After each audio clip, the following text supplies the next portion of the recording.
Bonjour, nous voici donc réunis pour ce deuxième webinaire. J'ai toujours le plaisir d'être accompagné de maître Julie Jacotot du cabinet Fromont-Briens. Bonjour Julie. Bonjour Benoît. Et pour ce deuxième webinaire, nous avons choisi de faire un décryptage synthétique de la loi Pacte, qui est un événement important dans la vie des entreprises et dans la vie économique. Ce que l'on peut dire, c'est que c'est la première fois depuis longtemps sous un même gouvernement que l'on assiste à une réforme des 3 niveaux de retraite. La retraite de base, la retraite complémentaire et la retraite supplémentaire. Cette réforme ne se fait malheureusement pas tout à fait dans l'ordre que l'on aurait pu souhaiter. Il y a d'abord eu le niveau du milieu, à savoir la fusion à Arco-Agirc depuis le 1er janvier de cette année. Ensuite, on a assisté pour l'été au régime de retraite supplémentaire, tout ce qui concerne les sujets et les leviers qu'on a dans les entreprises au travers des articles 83, 39, etc. Puis on va finir avec la retraite de base. Ce qui est curieux, c'est que sur cette retraite de base, on peut dire que tout reste encore à faire aujourd'hui pour créer un régime de retraite universel par points. Ça ne va pas être une mince affaire. En revanche, le chantier des retraites supplémentaires, lui, s'est déroulé de manière parfaite, sans heurts ni grève. Et on a aujourd'hui un dispositif qui est plutôt sympathique, dont l'ambition est énorme, puisqu'il s'agit de faire en sorte que les Français épargnent davantage pour leur retraite et pour leurs vieux jours. Et on va, je pense, très vite, vous allez nous expliquer le pourquoi du comment. Oui, tout à fait. Alors, c'est vrai que la loi Pacte, l'objectif général, c'est de permettre le financement de l'économie française, des petites entreprises et moyennes entreprises. Et notamment, l'un des vecteurs, c'est l'épargne retraite. Et l'idée est en fait de réorienter l'épargne des Français, qui aujourd'hui est surtout fléchée vers l'assurance vie, d'essayer de la réorienter un petit peu vers les dispositifs d'épargne retraite, quand on sait qu'aujourd'hui, les dispositifs d'épargne retraite représentent simplement 2% des rentes versées en France. Donc on mesure le besoin de retraite supplémentaire en France. Et vous évoquiez la réforme du régime de retraite de base. Ça va être un élément très important qui va mettre en lumière encore plus les dispositifs de retraite supplémentaires, puisque ce régime de retraite universel va englober tous les assurés, mais dans une certaine limite de cotisation, qui aura pour incidence que tous les salariés percevant une rémunération assez élevée, qu'on estime au-delà de 120 000 euros par an, seront un petit peu dépourvus de droits, puisque le régime universel s'arrêtera là. Le régime Agirc-Arrco ne pourra plus forcément prendre le relais. Et c'est vraiment la retraite par capitalisation qui permettra de compenser ce besoin de retraite, ce besoin de remplacement. Très bien. Alors, le législateur avait une ambition extrêmement forte, puisque l'idée de départ, si je me souviens bien, c'était de créer en fait un seul unique produit qui fusionnerait tous les produits existants. Et Dieu sait qu'il y en a, hein. J'en ai déjà cité quelques-uns, le PERP, les contrats Madelin, les contrats préfonds pour les fonctionnaires, les articles 83, enfin, on a toute une panoplie. Et ce qui pose problème aujourd'hui, c'est que tous ces produits, en fait, ont des handicaps, hein, les uns et les autres, et ce qui fait qu'en termes de visibilité, pour les Français, ce n'était pas quelque chose qui incitait réellement à investir pour la retraite.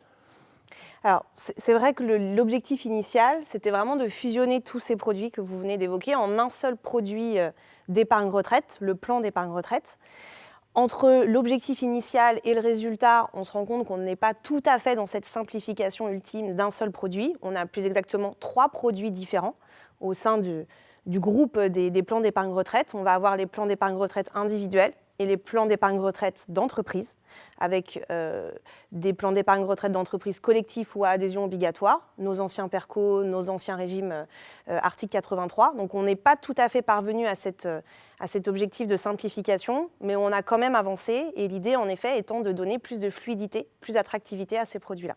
Donc on n'a pas de véritable révolution de l'épargne salariale en France, mais pour autant, le législateur a-t-il fait le job sur le sujet ?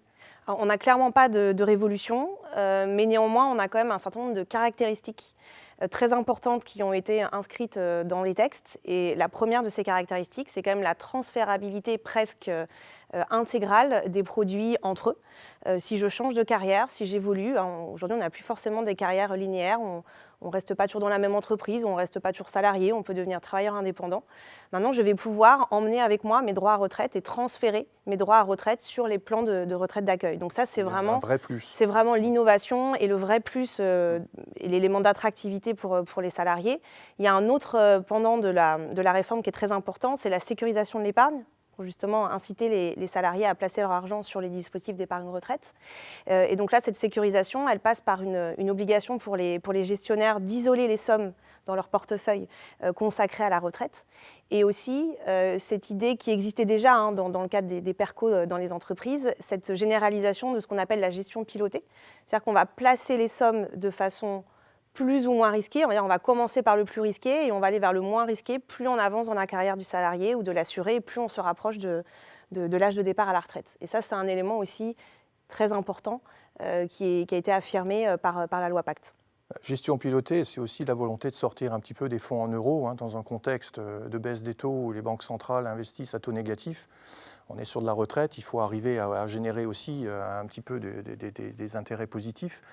On n'a pas traité peut-être juste un point sur l'environnement fiscal, social. Il y a des grosses modifications Alors, il n'y a pas d'énormes modifications non plus. D'ailleurs, ce qu'on peut regretter, je pense qu'un vrai boost pour l'épargne retraite, ça aurait été d'avoir des mesures un petit peu plus audacieuses sur le terrain social et fiscal. Il n'y a pas de grandes nouveautés, si ce n'est un taux de forfait social plus réduit, de 4 points quand même, ce qui n'est pas négligeable. Mais en tout cas, on reste sur un cadre social et fiscal relativement connu et maîtrisé.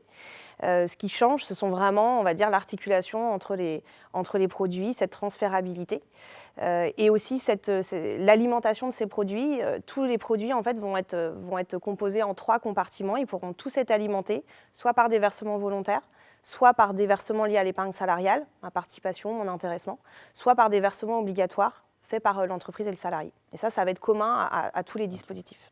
C'est bien vu la baisse du forfait social, on s'en réjouit, alors qu'il y a quelques années, il n'y en avait pas. Mais bon, c'est bien fait. Il faut se contenter de... Absolument. Bon, les nouveaux produits, en fait, sont commercialisables depuis le 1er octobre 2019. Vous avez dit qu'il n'y a que 2%, c'est vrai, donc ça veut dire qu'il n'y a pas tant de produits que ça qui sont en place dans les entreprises, mais néanmoins, il y en a qui existent. Qu'est-ce qu'on fait de tous ces produits qui avaient tous leurs caractéristiques, toutes leurs spécificités? Certains avaient des pieds de rente garantis, certes c'est peut-être technique, mais donc il y avait une certaine sécurité. On fait quoi avec tout ça? Non, alors le point important, c'est que la loi n'impose absolument pas de transformer les produits existants, les régimes existants. Donc ça, c'est quand même un point qui peut rassurer les entreprises. Néanmoins, il y aura un vrai travail au cas par cas à faire pour se poser la question de l'intérêt éventuellement de transformer ces anciens produits en nouveaux plans d'épargne retraite. Il faudra regarder en effet par rapport aux caractéristiques des anciens dispositifs et aussi avoir quand même en tête que les nouvelles caractéristiques qu'on évoquait tout à l'heure, la transférabilité, la sécurisation de l'épargne, l'alimentation plus ouverte de ces produits, sera réservée aux nouveaux produits. Donc ça va forcément pencher dans la balance, mais ce n'est pas pour autant qu'il faudra abandonner nécessairement ces anciens produits. Donc une étude au cas par cas, relativement fine, faite par les techniciens qui sont dans nos équipes, bien évidemment.